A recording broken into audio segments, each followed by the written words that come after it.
Olá, irmãos, que a paz esteja com vocês.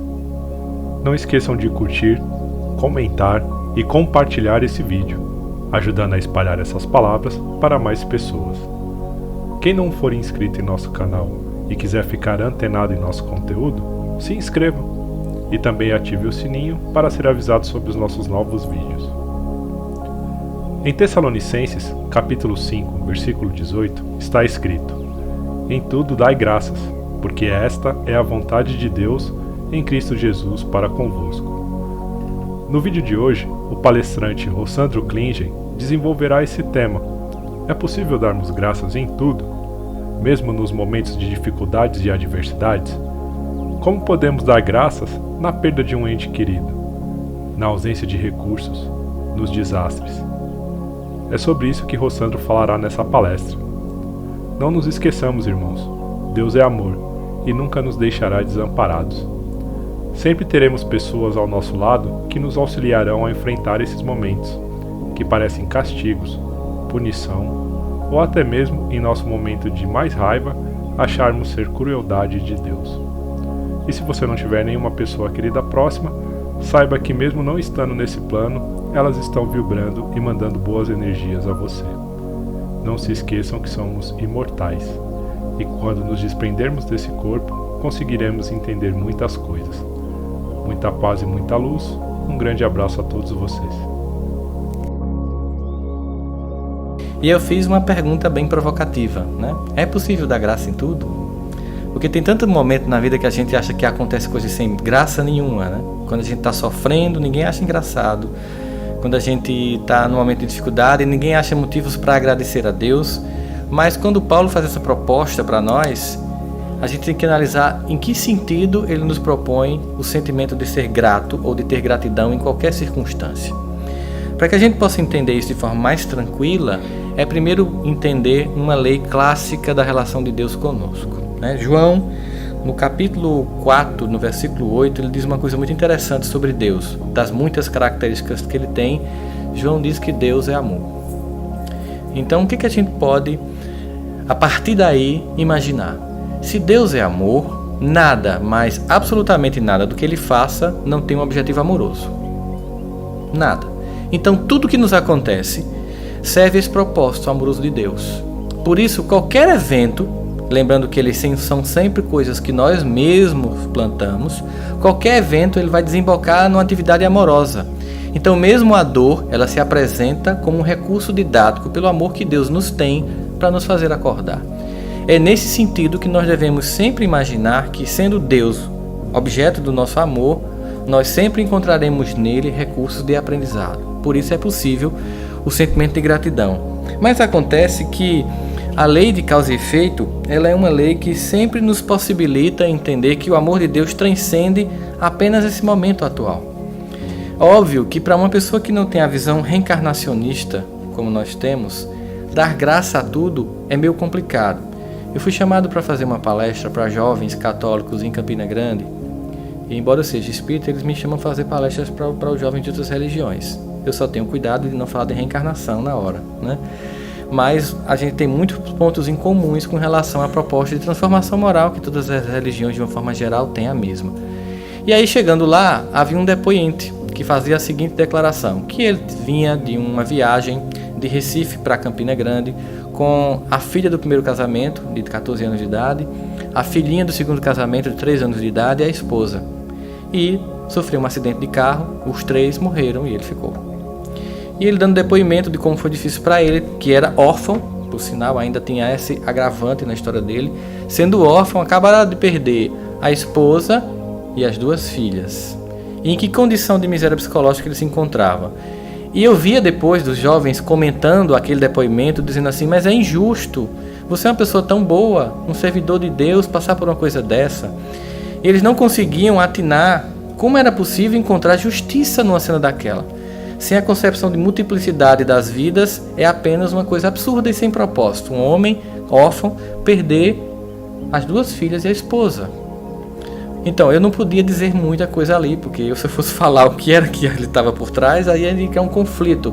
Mas aí quando você percebe que as pessoas ficam sempre na beirada de entendimento do que seria dar graça em tudo, a gente percebe que falta esse elemento de multiplicidade das existências para que nós possamos entender que muitas vezes tão somente nós estamos a colher aquilo que a gente plantou no passado. A grande dificuldade que alguns espíritas têm nesse momento é que existe uma lei, que é a lei de ação e reação, que ela é muito clara de entender na vida presente. Se eu der um murro nessa parede, aqui é drywall, não posso fazer uma... eu tenho que lembrar disso, senão eu furo a parede. Se eu der um murro nessa parede, eu vou sentir uma dor, obviamente. É uma ação que provoca uma reação. Se eu jogar uma bolinha aqui de ping-pong, ela vai voltar. Se eu deixar de estudar hoje, eu estou aqui, imagina, ensino médio no Brasil, 16 anos, eu não quero mais fazer faculdade, eu não vou estudar mais. O que vai acontecer com esse jovem hoje? Nada. Daqui a um ano, também muita coisa não. Ele vai ter muito tempo para videogame, para redes sociais, para ver as minisséries, tudo que ele gostar, brincar, fazer tudo que ele quiser. Mas daqui a 10 anos, o que vai acontecer com a vida dele? Vai atrasar. Padrão de vida dele, financeiro. A respeitabilidade social que ele vai ter é diferente. E ele vai querer mais, mas ele não plantou. Aí ele vai começar a sentir consequências. Mas qual é a tendência das pessoas? Elas se culpam? Ah, acho que meus pais não me amavam. Por isso que eu estou aqui agora.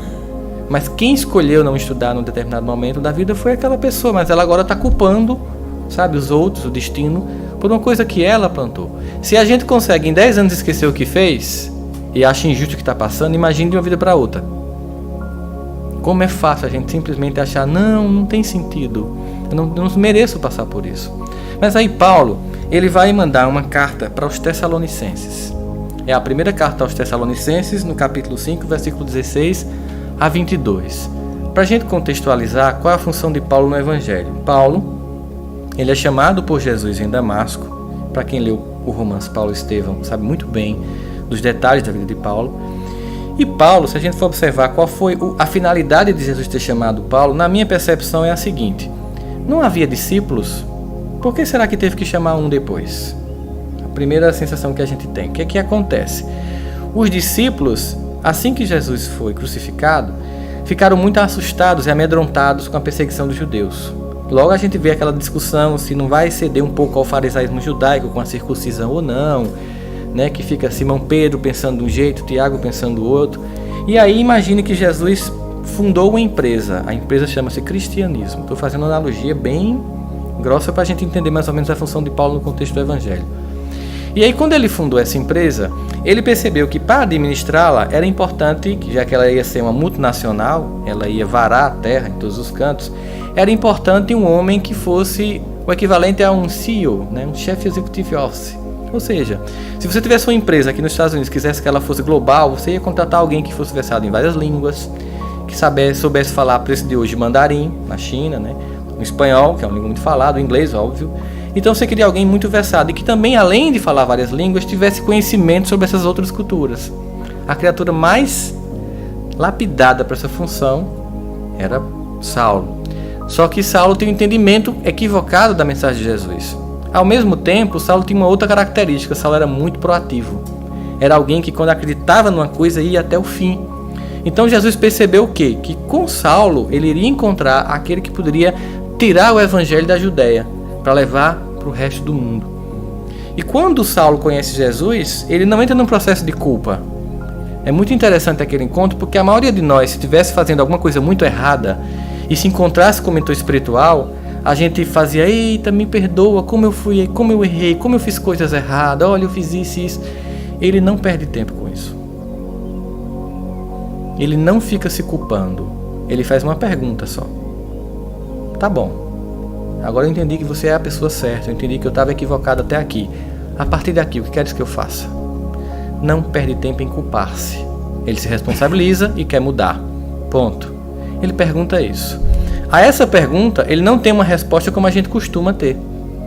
A gente gostaria muito de fazer uma consulta espiritual, assim, bota meu nome na mediúnica, que vi olha, meu irmão, faça assim, assim, assim, assim, assim, né? As pessoas têm uma fantasia de que a espiritualidade vai dar um roteirinho pra gente seguir, um mapa, né? Jesus, ele não diz assim, olha, você vai trocar de nome entre esses dois que você tem, Paulo e Saulo. Saulo é muito ligado ao judaísmo, você vai divulgar o cristianismo no mundo, então usa Paulo, que é muito versado para o mundo dos gregos, dos romanos. Depois você vai fazer o seguinte, você vai passar um tempo no deserto para trabalhar teu ego, baixar tua crista, se humildar bastante, para se preparar, que a tarefa é árdua. E você vai conviver com as pessoas que você perseguiu. Muitas delas não vão saber que você vai estar lá e que você é o perseguidor. Depois você vai fazer muitas viagens, fundar várias igrejas. Essas viagens, elas terão 4 grandes viagens que serão sobre o norte da África, Oriente Médio e sul da Europa. Lá você vai fundar igrejas em Romanos, em Colossenses, em Tessalonicenses, em Tessalônica, em várias cidades você vai fundar. E para manter a ordem, você vai continuar se comunicando com essa igreja. Lembrando, Paulo não tem e-mail, né? Não tem e-mail, não tem Twitter. Você vai se comunicar por cartinhas no lombo do burrinho. E você vai manter essas cartas com essas comunidades para você saber se elas não se afastaram da doutrina sã. E no final, você vai para Roma. Em Roma, um imperador chamado Nero vai tocar fogo na cidade. E quando começa a perceber que caiu no ibope, ele culpa os cristãos para poder melhorar a condição de ibope dele. E aí, como você está por lá e você é um líder cristão, ele vai mandá-lo decapitar. Beleza? Paulo ia dizer, pô, é o seguinte, eu vou voltar a ser Saulo, tá? Porque está muito complicado. Ele não pergunta o que vai fazer e Jesus não dá o roteirinho pronto. Simplesmente porque a cada momento nós somos testados se a gente já está sendo fiel no pequeno. Porque quando a gente é fiel no pequeno, a gente é fiel no grande. Então, entra na cidade. A primeira coisa, entra na cidade. Ou seja, se entrega. Entra na cidade cego. Como assim? Se entrega. Está acreditando em mim? Se entrega. E age no bem. E aí, a missão começa. Mas a missão vai sendo moldada conforme Paulo mostra as competências que ele mesmo desenvolve nele. E aí ele manda essa carta para a comunidade de Tessalonicenses, no capítulo 5, versículo 16 a 22, em que ele diz, em tudo dai graça, porque esta é a vontade de Cristo Jesus para convosco. Vamos dar um ponto aqui agora. Vocês já assistiram reportagens sobre desastres aéreos? Acidentes de avião? Vocês já perceberam que sempre alguém perde o voo? Alguém perde o voo. Por um motivo fútil. O pneu estourou, pegou um engarrafamento, brigou com a esposa. E aí volta para casa e dá um beijo nelas. Perdeu o voo, né? Que caiu. E aí essa criatura, ela é encontrada geralmente pelos meios de comunicação, pela TV que vai entrevistar. E ela vai dizer, como foi que aconteceu? Não, eu perdi o voo, o despertador não tocou, eu não acordei. Sempre um motivo aparentemente fútil que faz com que alguém não entre no avião. E aí, na insistência, o repórter pergunta, mas você acha que foi o que mesmo que fez você não pegar o voo? O que ele diz na média? O que todo mundo diz depois de muita insistência? Quem foi que fez você não pegar o voo? A pessoa diz o quê? Foi Deus. Então você está assistindo essa reportagem e você é a mãe de um jovem que estava no avião. Como você se sente? Ah, então tá, Deus não permitiu que ele entrasse no avião, mas o meu filho entrou. Quem foi que permitiu? Deus também. Aí a gente começa a ver que não é tão simples entender a ideia de graça em qualquer circunstância. Mas para nós espíritas é até mais fácil. Não que se nós passássemos por uma experiência dessa, nós não sofreríamos. Vocês devem lembrar de um avião da Gol que saiu e estava indo para Manaus. Aliás, estava de Manaus, né, vindo para São Paulo. E nesse voo, uma moça lá da minha cidade estava vindo para o casamento do irmão. Estava vindo ela, o bebezinho de 3 meses e a babá. O esposo estava de plantão no hospital, era um cirurgião em Manaus e não pôde vir no mesmo voo, veio no voo depois. E ele perdeu a esposa e a filhinha nesse voo, e a babá também desencarnou. E imagina que situação ele ficou. E eu cheguei a conversar com ele, porque numa dor tão profunda terminou indo a Campina e procurou uma instituição espírita chamada Instituto Sheila. Eu estava dando palestra no dia e me apresentaram e eu fui conversar sobre essa dor dele. Por quê? A ideia é sempre daquela super interrogação, por que comigo? E aí tem todo um contexto para a gente explicar por que as pessoas passam por isso. Entender graça em tudo nessa circunstância é claramente entender que para Deus não houve morte. Se somos eternos e sabemos que nós não somos daqui, a qualquer momento nós podemos ser chamados para voltar. Embora a gente sempre fique pensando, mas dá dia isso aí, não tem para que ser agora, né? Mas a qualquer momento a gente pode ser chamado para voltar. Mas acontece que Paulo, ele explica, ele aconselha o como é possível desenvolver o sentimento de gratidão em qualquer circunstância. Nós somos cercados de pessoas no ambiente de trabalho, na família, muitas das quais não são fáceis de viver. Muitas das quais às vezes tornam a nossa vida um verdadeiro inferno, quando não somos nós que tornamos a vida das pessoas um verdadeiro inferno. Mas Paulo ele continua na carta dizendo o seguinte: em tudo dai graça, Examinai tudo e retende o bem. Então tá, examinar tudo. Eu não posso ser idiota. Eu não posso ser uma pessoa ingênua. Eu tenho que ter conhecimento de tudo.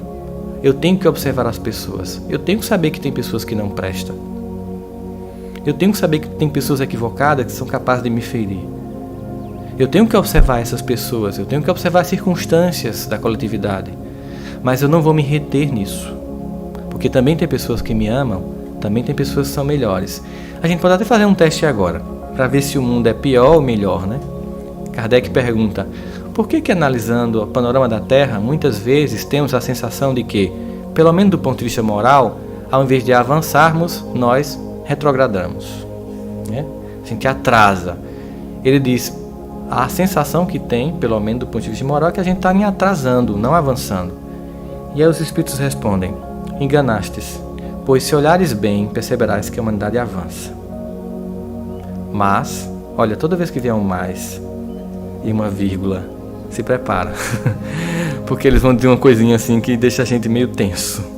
Mas, às vezes, é necessário que o mal chegue ao extremo, para que o homem sinta a necessidade do bem e das reformas. É mais ou menos esse tempo histórico, pré-regeneração, que a gente está vivenciando. Às vezes, é necessário que o mal chegue ao extremo para que o homem sinta a necessidade do bem e das reformas. Noutra pergunta, ele pergunta, pode o homem atrapalhar o progresso da humanidade? Ele diz, pode tentar, mas não vai conseguir, será, né, desconstruído pelas engrenagens do progresso. Ah, mas ele pode atrasar? Pode atrasar. Aí ele, de novo, mas, às vezes, a espiritualidade superior interfere, provocando abalos físicos e morais, para fazer a humanidade avançar. Junto a essas duas respostas que você tem um paradigma. A gente pode até andar, conforme aquela música de Lulu Santos, em passo de formiga e sem vontade. A gente pode até meio que, não sei se vocês conhecem essa gíria, empurrando com a barriga, levando sem muita ênfase a própria existência. A gente pode até tentar fazer a coisa assim meio, não, tá dando para levar. Mas chega um momento que a lei do progresso opera, mesmo que a gente não queira. E a gente é projetado para frente, e nem sempre é de forma fácil, porque nesse momento nós deixamos de ter o poder de escolher e passamos a ter que fazer o que tem que ser feito, passa a ser compulsório. Tem um momento histórico que tem uma frase que explica muito bem isso, que foi quando Winston Churchill percebeu que Hitler tinha entrado na Polônia, que a Europa estava assim, não, ele invadiu só aquilo ali, não interessa pra gente. Charles de Gaulle estava na França muito tranquilo, nos Estados Unidos ninguém queria nem ouvir falar do conflito europeu. Aí ele disse o seguinte naquele momento, passou o tempo da procrastinação, de adiar e de negociar. A partir de agora nós entramos numa era de consequências. Mas ele não foi ouvido, nem por Charles de Gaulle, nem pelo presidente americano na época, que eu não estou lembrando o nome agora. Diz aí pra mim, ajuda dos universitários. Ele esteve no Brasil, em Natal, instalando na Brasa Aérea de Natal. E aí, os Estados Unidos só entrou na guerra quando a dor avizinhou-se às portas americanas, com Pearl Harbor sendo bombardeada pelos japoneses. Charles de Gaulle só entrou na guerra quando a França foi invadida. E assim, a lei do progresso atua. Nós podemos decidir quando agir, ou podemos continuar atrasado e somos provocados para avançar. Então, se tem tudo no mundo, todas as coisas, nós podemos, apesar de observar todo esse cenário, reter dele o que é bom.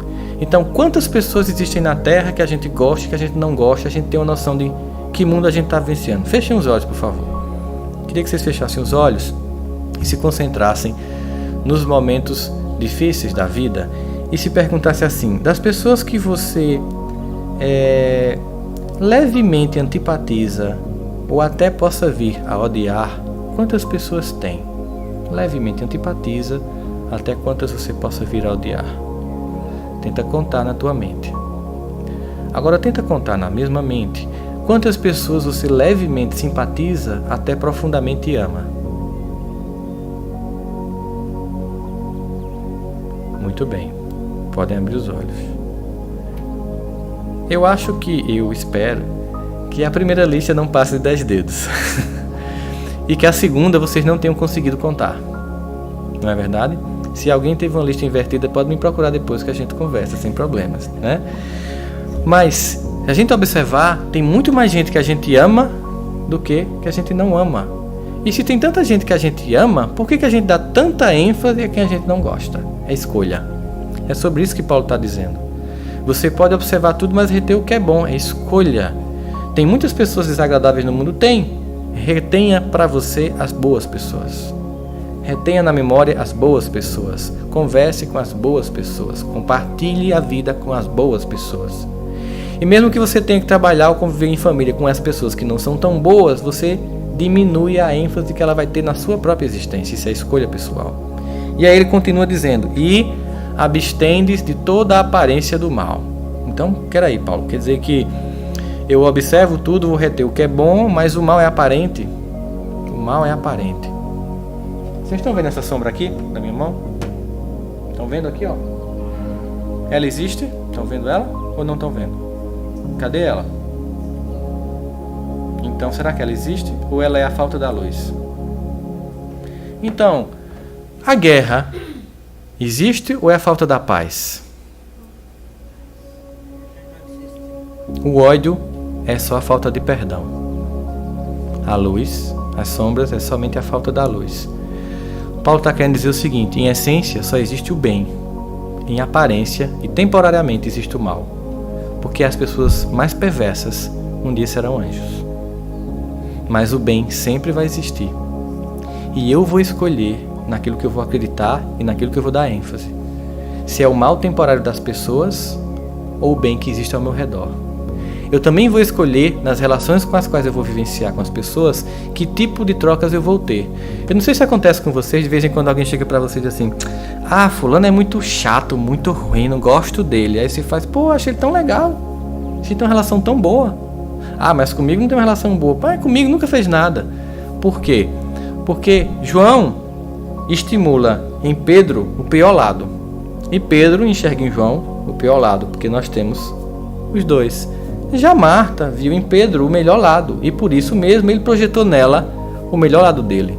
Então, às vezes, não é que Pedro não presta, é porque nós estamos vendo apenas o pior lado dele. Porque nós temos os dois. E se alguém tem dúvida que nós não temos os dois, e acha que já está em estado de angelitude e veio em missão, eu quero falar um pouquinho de uma carta que Paulo manda aos Romanos, uma carta do capítulo 7, versículo 22, em que ele diz: meus irmãos, quando eu quero fazer o bem, o mal está comigo, porque segundo na lei de Deus eu tenho prazer na lei, mas nos meus membros opera uma outra lei que me deixa debaixo da lei do pecado. O que é que Paulo está falando? Da ambivalência. Eu já sei o que é certo, eu já entendi a proposta de Jesus, mas quando eu tento fazer a coisa certa, eu faço a coisa errada. Bom, se Paulo era assim, imaginemos nós. Nós temos isso. Quantas vezes a gente vem para uma reunião, a gente abre um evangelho numa noite em casa, um evangelho no lar, uma página de Emmanuel e sente que é uma mensagem muito vívida para nós, a gente faz uma promessa íntima de que não, agora eu vou conseguir fazer isso, e depois não faz. Porque nós estamos em processo de aperfeiçoamento. Então, nesse momento, Paulo nos chama para se concentrar no que há de melhor na vida e não se comprometer com o aparente mal que há nas pessoas, porque elas evoluem, elas crescem. Eu tenho um colega que ele é político, né? E um dos raros casos em que é bem menos, porque no Brasil não dá para não ser, né, limpinho, infelizmente a coisa não permite, mas digamos que ele é bem menos mesmo do que a maioria das pessoas, tanto que ele não é rico. E aí uma vez eu perguntei para ele como é que ele consegue cumprimentar pessoas que ele sabe que odeia ele e que tenta destruí-lo e falar mal dele. Ele me disse: eu cumprimento não ela, eu cumprimento a pessoa que ela vai ser um dia, quando ela despertar. Então eu cumprimento eu, o futuro dela, porque quando ela tiver consciência, ela não vai querer mais me provocar aquele mal. E eu faço isso de uma forma tão transparente que a pessoa se choca, porque ela percebe que eu não estou com raiva dela, mas ela sabe que eu sei quem ela é. Ou seja, vê de tudo, mas retém o que é bom. Ó, eu sei quem você é, eu estou aqui te olhando, mas eu sei qual é a tua, mas mesmo assim eu desejo para você tudo de bom. E um dia você vai acordar e vai perceber que o que você está fazendo é de uma infantilidade a toda prova, e que o grande prejudicado disso é você mesmo. Até lá, eu vou fazer o possível para você não me atingir. E eu não vou levar você para casa para dormir com você na minha memória, porque tem muita gente que eu amo, que eu quero pensar nelas quando estiver em casa. E não em você. Mas quando você acordar, sim, quem sabe. Esse sentimento que Paulo nos provoca, é isso que ele nos solicita. De forma que a gente está sempre escolhendo que canal a gente vai sintonizar na vida. Se o melhor do mundo ou o pior do mundo. Tem gente que numa segunda-feira de manhã acorda escutando o jornal policial. As piores notícias, as mais trash, assassinatos, violência. Ora, é uma forma de amanhecer o dia tentando visualizar o momento de queda da humanidade, que existe tudo isso. Hoje é um domingo, né? Final de semana a gente já sabe que acontece assaltos, assassinatos, conflitos, especialmente no Brasil. Tantas pessoas nessa mesma hora. Vamos pegar o exemplo do nosso país, que eu não conheço muito a realidade dos Estados Unidos. É que aqui o assassinato é muito mais raro porque a pena é muito pesada e é cumprida. Mas agora, por exemplo, está tendo assalto, pessoas estão sendo mortas, está tendo acidente de carro. Nesse momento também no Brasil tem pessoas em hospitais cantando para pacientes doentes, para pacientes terminais. Tem pessoas fazendo assistência em regiões de favela. Tem pessoas escutando pessoas que querem conversar. Tem gente no CVV escutando quem quer cometer suicídio. Tem pessoas no AA tentando resgatar pessoas. Na segunda-feira no rádio vai dar notícia essa coisa boa toda acontecendo?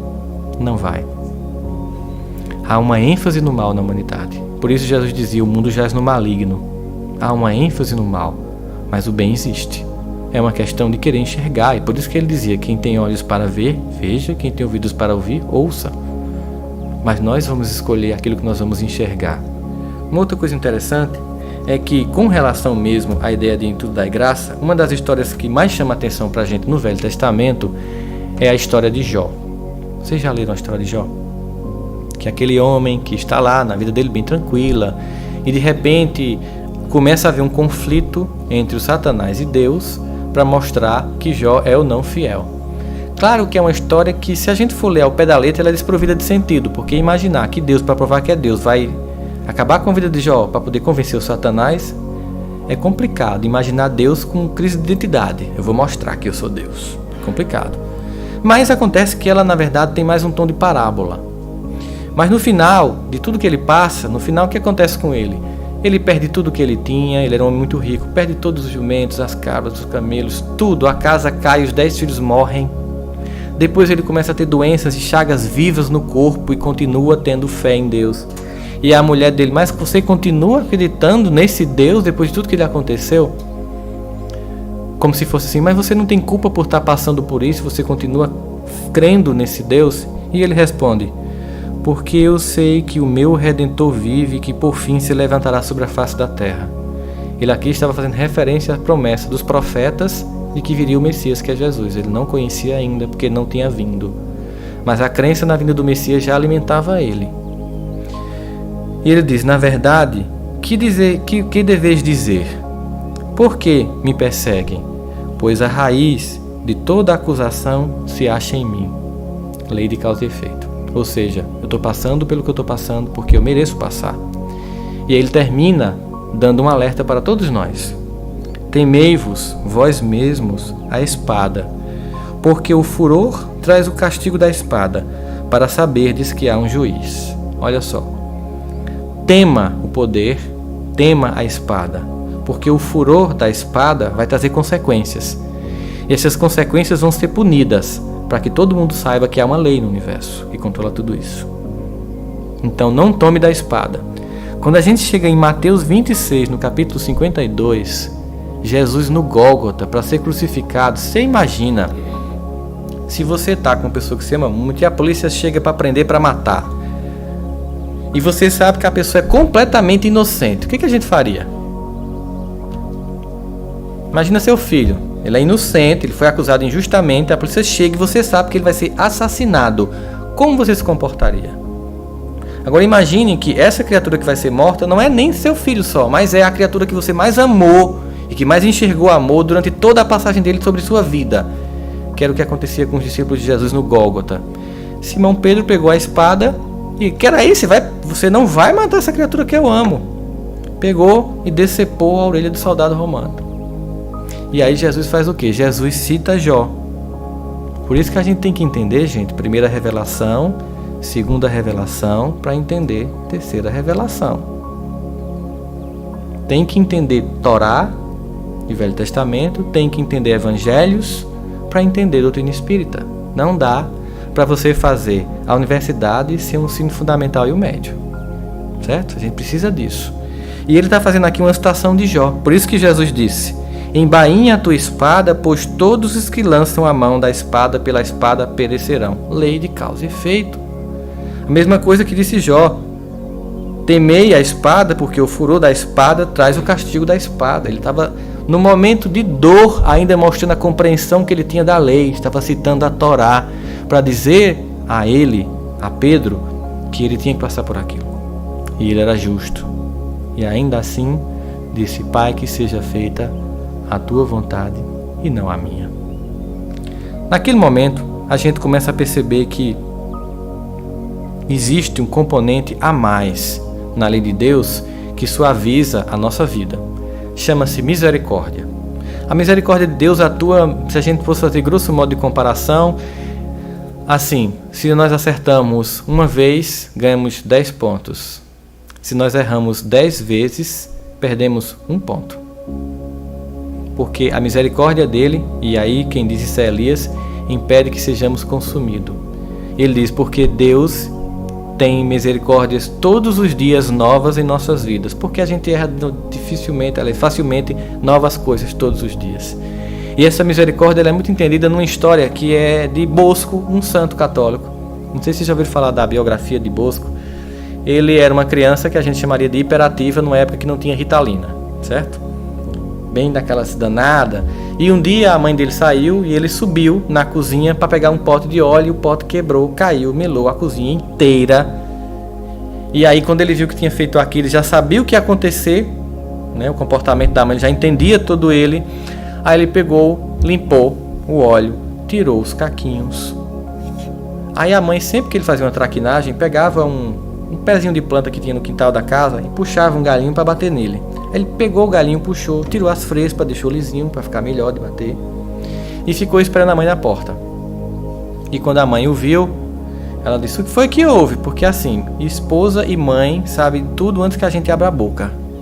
É terrível isso. Basta um alô no telefone que ela já sabe se está bem, se não está bem, o que foi que aconteceu. Eu acho que eu depois tenho que conversar com a galera lá de cima, uma coisa complicada, essa vantagem competitiva de vocês. E a mãe, percebendo que era um comportamento incomum dele, perguntou: por que você está aqui? Foi que houve? Ele ficou naquela tentando: não, nada, tal, me diga o que foi que houve. Ele disse: mãe, na verdade sim, eu quebrei o pote de óleo da senhora na cozinha. E aí? Não, aí eu limpei a cozinha toda, joguei os caquinhos fora e, como eu sei que eu mereço apanhar, tá aqui a varinha para a senhora bater em mim. Aí a mãe fez: não vou bater em você. Não, não vai bater não. Por que você não vai bater? Porque eu bato em você para você entender que você errou. Você entendeu que errou, corrigiu o seu erro e ainda assim se colocou diante do castigo. Não merece apanhar. Isso é misericórdia. Ou seja, se eu admito que eu erro, se eu conserto o meu erro me responsabilizando, se eu me transformo, não há o que temer. Muita gente fala do karma com medo, né? Mas lembre-se, um gesto de amor cobre uma multidão de pecados. Tem gente que prefere pagar o preço para não mudar do que amar e ser fraterno para se transformar. Gestos. Olha, ninguém está falando lá no Evangelho, Pedro diz isso, não é uma solicitação, né? Uma grande tarefa no amor cobre a multidão dos pecados. Não. Olha a misericórdia de Deus como é infinita. Um gesto de amor cobrindo a multidão dos pecados. Porque no momento em que eu começo a acertar, por que eu vou ser punido mais? Eu aprendi. Eu entendi. Eu contava hoje de manhã essa história lá no KSSF de um amigo meu lá de Recife. Eu esqueci o nome dele agora. E ele teve um câncer. Enfim, ele tem mais ou menos 1,98 m, ficou muito magro, com 36 quilos. Imagina uma pessoa de 1,98 m com 36 quilos. E o pessoal, de forma muito cristã, para dar um apoio a ele, fazia: tá parecendo que tá com AIDS e tal. E aí ele foi visitar Chico, ele é muito amigo de Chico, e disse: Sandra, eu fui visitar Chico, fui me despedir de Chico. Disse: Chico, cheguei e vim me despedir de você. O que foi que houve, meu irmão? Não, porque Jesus está me chamando, Chico. Aí Chico disse: diga que você não vai. Mas como assim, Chico? Jesus está me chamando, você não está vendo? Diga: não vou, Jesus. Chico, pelo amor de Deus, Chico, Jesus está me chamando. Diga: não vou, não vou e não vou. Deixa eu ficar, Jesus, eu quero aprender. Diga isso a ele. Volto para Recife e pense nisso. Aí ele: poxa, Então é alguma coisa que eu tenho que aprender. Ele voltou e disse: Jesus, eu vou ficar, deixa eu aprender. E ele ficou. Era um câncer de testículo, ele ficou bom. Ele foi visitar Chico, né? Dessas muitas histórias de Chico, é muito interessante as coisas de um espírito que era tão doce, tão profundo e tão suave, né? E engraçado. Aí Chico tomava, ele tem uma xícara que ainda hoje o pessoal tem lá no Brasil, é uma xícara que ele tomava café, um chazinho durante anos. E aí tinha um chazinho que era servido no final da tarde, todo dia, pontualmente, aquele chá era servido. E ninguém tinha acesso àquele chá, porque ele vinha numa xicrinha com pires e outro pirizinho por cima, com um paninho por baixo. Era todo um ritual que a moça que trabalhava com ele entregava e ninguém tinha acesso. Só ela sabia o que era que colocava e só ele sabia o que tomava. E a grande curiosidade de todo mundo era saber o que Chico toma nessa xícara. E quando ele chegou lá, ele: Chico, eu falei com Jesus, eu fiquei. Ele disse: eu sabia, Jesus ama a gente. Aí ele fez: Dona Fulana, em comemoração à saúde do nosso irmão, traga aquele meu chazinho do fim da tarde. Ela arregalou os olhos e fez: aquele chazinho? Sim, aquele. Tem certeza? Tenho, só pra ele. Aí ele foi pegar e ele ficou, né? Meu Deus, eu vou tomar o que Chico toma. Isso é igual o que quer que Jô Soares coloca na caneca, né? Aquela curiosidade imensa. Aí lá vem a mulher com a xícarazinha, dá pra ele. Quando ele levanta, é Coca-Cola. Porque Chico era diabético, então ninguém deixava ele tomar nada doce. Mas ele combinou com a moça da casa dele, como ele gostava muito de Coca-Cola, que todo final da tarde ela vinha com um disfarçado chá, que era Coca-Cola. Ele estava oferecendo a coisa mais gostosa que ele tinha durante um dia de trabalho no bem, que era uma Coca-Cola, para comemorar um irmão que aceitou se curar, porque se permitiu a cura, dizendo que queria se mudar. E a gente insiste em achar que não merece a luz. E a gente insiste em achar que merece sofrer.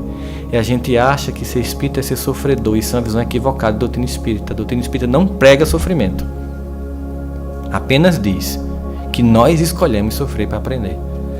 A gente tem sempre, todo dia, na escola da vida, para marcar 3 itens. Letra A, B ou C.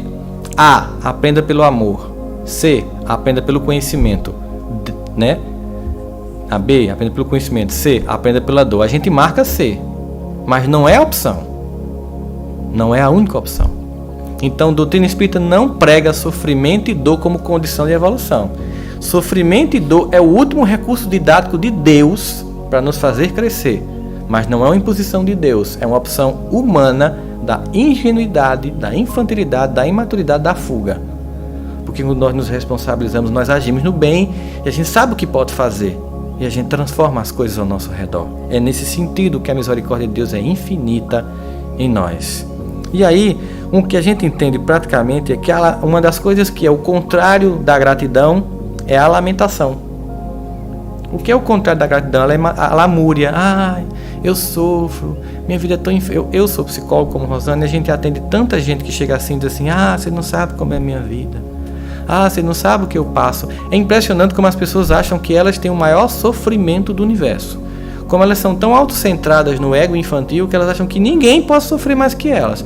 E quer ver uma coisa que irrita um paciente? É quando eu comparo a dor dele com o outro. Não para tentar diminuir a dor, mas que ele possa ter um parâmetro. Porque como nós atendemos muitas pessoas, a gente tem um leque de vidas para fazer analogias. E aí quando eu comparo, eu fico irritado. Tipo assim, você não quer ouvir a minha dor? Não, eu estou ouvindo sua dor. Mas você tem que entender que ela não é a maior nem intransponível. Você não vai me convencer de que você não é capaz. Aí você imagina Deus no céu. Papai do céu, eu não moro ali em Fort Lauderdale com a lancha. Sou tão infeliz. Me ajuda, Jesus. Eu sei que se eu tivesse um carrão melhor, acho que arrumava uma gatinha mais bonita para namorar. Aí, no mesmo momento, pelo e-mail chega uma criancinha da Etiópia. Papai do céu, eu queria tanto comer. Imagina como as coisas fluem, né? Eu queria tanto comer, eu queria sobreviver mais um mês aqui, nessa guerra tribal. Eu queria que o seio da minha mãe tivesse leite. Tudo isso chega no coração de Deus. Mas Ele não atende nossos caprichos. Ele não atende nossos desejos. Graças a Deus, Ele só atende nossas necessidades. Enquanto nós acharmos que é necessário sofrer, a gente sofre. Quando a gente achar que não é mais necessário, que a gente vai aprender ou a gente vai fluir. E em vez de ser mais um pedinte, a gente vai ser um colaborador de Jesus. Porque isso aqui é o quê? Uma escola, um hospital e uma oficina de trabalho. E uma coisa eu descobri como trabalhador espírita. Geralmente o trabalhador espírita é aquele que mais frequenta a casa espírita, né? Logo, se a casa espírita é um hospital, o trabalhador espírita é aquele que está na UTI, porque ele tem que ter internação constante. Só que a grande sacada do trabalho em Jesus é o seguinte, é que a gente descobre que a cura vem de estar interno na condição de ajudar o paciente da cama ao lado. Então o meu remédio é a fraternidade. Então eu me coloco na condição tranquila de um paciente que observa a ideia de que é um paciente, mas ao mesmo tempo que está na escola para aprender e não voltar a adoecer, e que para isso trabalha no bem, para transformar a própria vida e aos demais. Nessa tríade de escola, hospital e trabalho, eu vou construindo a transformação e usinando em minha alma algo muito mais venturoso e muito melhor. E vou começando a me responsabilizar sobre as minhas atitudes, não fico preso a culpar os outros por aquilo que aconteceu e passo a me responsabilizar. Porque muita gente não sabe, mas as leis elas são neutras. A lei de causa e efeito ela é neutra.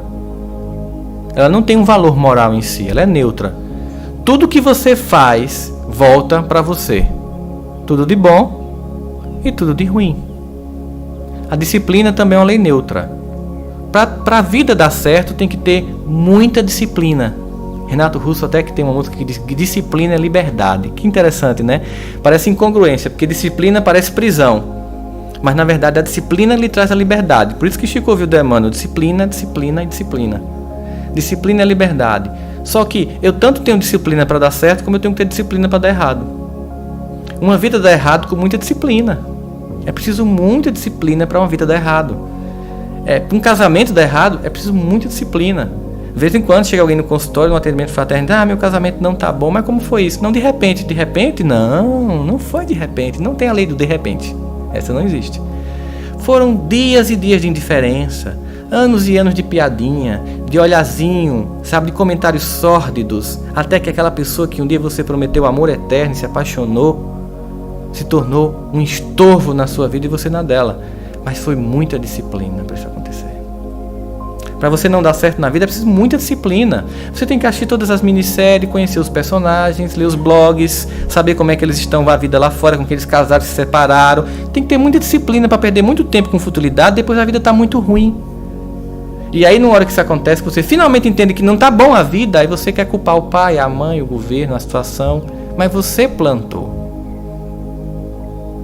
É hora de mudar o foco, mudar o vetor e com a mesma disciplina mudar a minha própria vida, porque não existe um momento para mudar. A qualquer momento podemos e devemos mudar.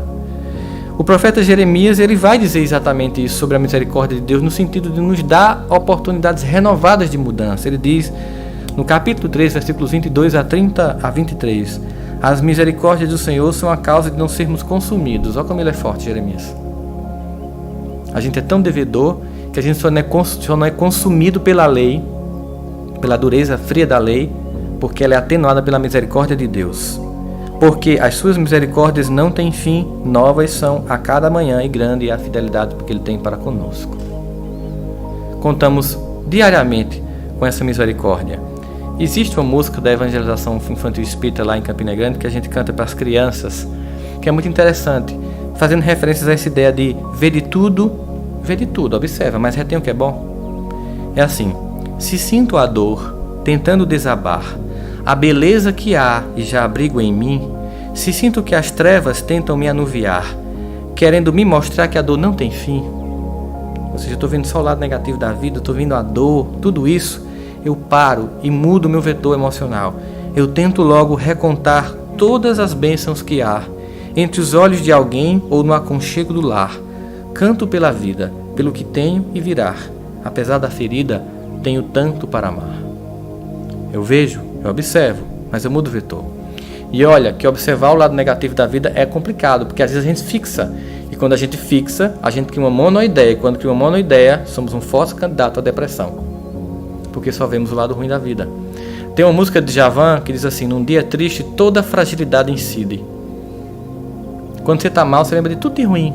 Até do fora que recebeu quando tinha 12 anos de idade na escola. Tudo vem na sua cabeça. Tudo. A mágoa lá, o ressentimento das pessoas. Nesse sentido, em Romanos, essa carta de Paulo, que nos pede para que nós possamos dar graça, ele fala da importância da tribulação. É muito interessante isso. A tribulação ela é importante. Por que ela é importante? Porque a tribulação ela é produtiva. A dor ela é produtiva, porque a dor chega de uma forma tão clara que não resta mais dúvida. Não está dando continuar sendo assim, está doendo ser assim. E aí quando você sente que está doendo, você não tem outra alternativa que não seja mudar. A dor é impositiva, ela é, contundente nesse sentido. Existe ainda uma outra coisa. Nada produz mais na concepção dos fenômenos históricos e pessoais do que as tribulações. Observe, como foi que veio o Égalité, Fraternité, Liberté? Depois de uma revolução na França. Como que foi que veio uma sociedade que depois criou um país que se tornou modelar em vários aspectos, não que é perfeito para o mundo? Depois de uma guerra entre o norte e o sul dos Estados Unidos pelo fim da escravidão. Como nós transformamos a coletividade? Pela dor, porque a gente sempre tem marcado a letra C, mas a gente pode, depois da dor, mudar o vetor do comportamento. Contribui então, de certa forma, obviamente, para o crescimento da alma humana. Esse é o grande aprendizado que a gente tem. A gente cresce. Uma outra coisa importante na dor é que ela baixa nosso ego. Desenvaidece o ser. A gente é muito arrogante, muito prepotente. E a dor ela nos coloca na condição de iguais. Se tem um lugar onde todos somos fraternos e iguais é na dor. O maior milionário, quando está doendo do jeito de uma pessoa que é muito miserável. A dor ela não tem preconceito. Ela atinge todo mundo. E nos coloca na condição de iguais, para que a gente repense que tanta arrogância, tanto orgulho e vaidade não nos faz suportar um pequeno vírus que dá uma virose, que deixa a gente com febre e calafrio em casa e com desinteria. Veja como as coisas são. A dor ensina a gemer. É um ditado popular que a gente escuta, né? Mas ela ensina sobretudo a não fazer do mesmo jeito para seguir e melhorar. Ela afirma que a tribulação produz uma outra coisa, a perseverança e a esperança. Porque quando a dor se abate sobre nós e que nós não conseguimos mais fazer nada, quando todos os recursos que nós tínhamos para mudar o quadro das coisas não funciona, só resta uma coisa a fazer: ter esperança em Deus. Nesse sentido, a esperança como a fé no futuro. Chegando assim, Papai do Céu, tudo que eu podia, tudo que eu sabia, eu fiz para mudar o quadro das coisas. A partir de agora, nada do que eu faça vai mudar o que aconteceu. Então agora eu vou me entregar. Vocês conhecem aquela poesia Pegadas na Areia? De um homem que reclamava que sempre tinha 2 passos e que no momento mais difícil estava sozinho. E Jesus vai dizer, não, é porque nessa hora eu estava com você nos meus braços. Esses passos eram meus.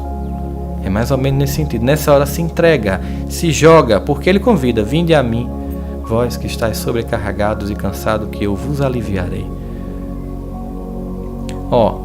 Eu vos aliviarei. Eu não vou fazer a parte de vocês, não. É bem claro isso. Dá uma aliviada, relaxa, se ergue, volta e dessa vez acerta. Mulher, cadê os teus acusadores? Não tem nenhum mais, Senhor. Eu também não te acuso, mas vais e não voltes a pecar. Até porque ele podia não estar na próxima cena. Ela precisava corrigir o roteiro para não passar pela mesma coisa. Não porque ele fosse condenar se ela caísse novamente, mas porque ela estaria vulnerável. Nesse sentido, no fim, a tribulação produz a esperança, porque ela não nos confunde. A dor, ela não confunde, ela é muito clara. Ela possibilita que finalmente a gente cresça. Nesse momento, a gente fica a imaginar os muitos ensinamentos que é trazido pela mensagem de Jesus para nossas vidas. No sentido de ver uma cena clara do Evangelho sobre a dor e da nossa ação em relação à dor. A parábola do filho do bom samaritano ela é muito rica, como todas as outras, na quantidade de análise que podemos fazer sobre ela. São vários personagens. Um doutor da lei, que estava tentando Jesus, como diz o Evangelho, perguntando para Jesus o que era preciso para ser salvo. E Jesus faz 2 perguntas muito interessantes, que até hoje é muito cabível. O que lês e o que entendes? Porque muita gente pode ler uma coisa e entender outra. E ele responde, amarás ao Senhor teu Deus de toda força, de todo o teu entendimento, e ao próximo como a ti mesmo. E Jesus responde, dissestes bem, faze isto e viverás. Mas, próximo para um judeu, era apenas quem pensava como ele, quem era da sua tribo, da sua religião. E aí ele faz uma pergunta: mas quem é meu próximo? E aí Jesus não responde, porque uma resposta pode ser modificada. Ele conta uma história que traz uma essência de verdade tão inquestionável que não dava mais para discutir depois. Ele conta uma história que ele diz: descia um homem de Jerusalém a Jericó. E aí vocês sabem que quando a gente começa a ler, a gente percebe que na Bíblia a gente tem que de vez em quando apertar a tecla SAP, porque até quando Jesus não fala, ele está dizendo alguma coisa. Mas descia? Como descia? Por que não disse assim: ia um homem de Fort Lauderdale a Miami, caminhava um homem de Fort Lauderdale a Miami, andava um homem de Fort Lauderdale a Miami, descia? Por que descia? Jerusalém, a cidade do topo, até hoje é uma região montanhosa que tem água, por isso que ela é estratégica até hoje, disputadíssima. E Jericó, uma cidade portuária e cheia de luxúria e de prazeres e de consumismo. Então aquele homem descia mesmo. Ele descia de um plano espiritual superior para um plano mais material inferior. Por isso ele ficou vulnerável aos abutres morais do caminho e foi assaltado. Passou 3 personagens pela cena. Um sacerdote. O sacerdote, segundo a preconização do judaísmo, não poderia, antes de fazer algum trabalho no templo, tocar num corpo morto, porque ele estaria contaminado. Mas ele não tinha certeza que aquele homem estava morto. O homem estava caído, mas ele não tinha certeza. Ele preferiu o rito da forma à caridade de ajudar. E eu fico até pensando assim que Jesus estava conversando isso com o doutor da lei, e o doutor da lei: não, Jesus, o sacerdote veio passando, então ele ajudou. Aí Jesus disse: eu também pensei que ele ia ajudar, mas acredita, ele não fez nada. Ah, não, Jesus, não fez nada, não. Aí depois vinha uma levita no caminho. Ah, Jesus, agora eu entendi por que foi que o sacerdote não ajudou. O levita, ele é o assessor do sacerdote. O sacerdote estava ocupado para fazer oração no templo. Sabia que o levita vinha atrás e disse: não, você vai ajudar, ele vai ver e certamente fazer alguma coisa. Jesus pode ter respondido: eu também pensei isso. Mas o levita não fez nada? Não, Jesus, não fez nada. Mas vinha um samaritano, é irritante para um judeu. Jesus dizia que o sacerdote, que lê todo dia a Torá em voz alta, o levita que assessora e escuta, não fizeram nada. E o samaritano, que estaria para os judeus, grosso modo comparando, como os Dalits estão para os Brahmanes na Índia, era uma sub-raça do judaísmo, desrespeitada e desacreditada. O samaritano, passando na cena, ele não tem o conhecimento nem do sacerdote nem do levita, mas ele é, a frase que explica tudo, movido de íntima compaixão. Os outros 2 eram movidos de muito conhecimento, mas o samaritano era movido de íntima compaixão. Levou aquele homem para a estrebaria, pagou a conta e voltou no outro dia para saber se havia mais despesas. E Jesus faz a pergunta, para quem estuda linguística vai entender o que eu vou falar no final. Jesus pergunta: quem foi que foi o próximo nessa situação? Aí eu vou perguntar para vocês: nessa situação, quem foi o próximo? O sacerdote, o levita ou o samaritano? Foi quem? Pois é, mas o doutor da lei não respondeu isso. Ele se recusou a pronunciar o nome samaritano. Ele disse: aquele que foi movido de compaixão. Mas eu imagino que ele deva ter dito assim: é aquele que foi movido de compaixão, né? Porque ele estava irritado. Sabe por que ele estava irritado? Porque era uma verdade inquestionável, transcendente, quebrava o paradigma dele de fé, de achar que a forma e o conteúdo era mais importante do que a atitude. E com Jesus é bem simples. A gente pode não ter nenhuma acepção de fé, nem vivenciar uma prática religiosa, mas se estivermos movidos de compaixão, nós estamos com Jesus. Ao passo que muitos de nós, em todos os campos da fé, cristão ou não cristã, podemos estar com a boca cheia das palavras, mas com o coração sem compaixão. Nós podemos, parafraseando um grande pastor americano, trabalhar no centro, viver no centro, evangelizar no centro, fazer tudo o que a gente imagina no centro espírita e acordar no umbral, porque a gente esteve sempre no centro, mas nunca esteve em Jesus.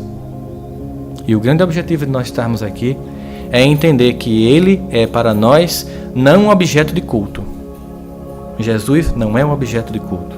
Jesus é, sempre foi, sempre será para nós um modelo de comportamento. Bem claro naquela música de Padre Zezinho, né? Que eu lembro da minha infância quando era católico. Um dia uma criança me parou, olhou-me nos meus olhos a sorrir, com uma caneta e um papel na sua mão, porque tinha uma tarefa escolar para cumprir, e perguntou no meio do sorriso: O que é preciso para ser feliz? E ele diz: amar como Jesus amou, sonhar como Jesus sonhou, viver como Jesus viveu, sorrir como Jesus sorria, sentir o que Jesus sentia, pois só assim, ao chegar ao fim do dia, você dormiria muito mais feliz. Aquilo que pode proporcionar em nós a paz que tanto buscamos não é o conhecimento que já temos, mas a evidência prática de que aquele conhecimento se tornou em nossas mãos objeto de compaixão e que nós somos movidos por essa compaixão para que a misericórdia de Deus atinja nossos corações e que possamos, mesmo na dor, ser gratos a Deus, que muito nos ama e que apenas como um Pai amoroso está a nos ensinar a crescer. Que Deus abençoe a todos vocês. Obrigado pelo carinho. Foi um prazer enorme estar aqui com vocês. Muita paz a todos.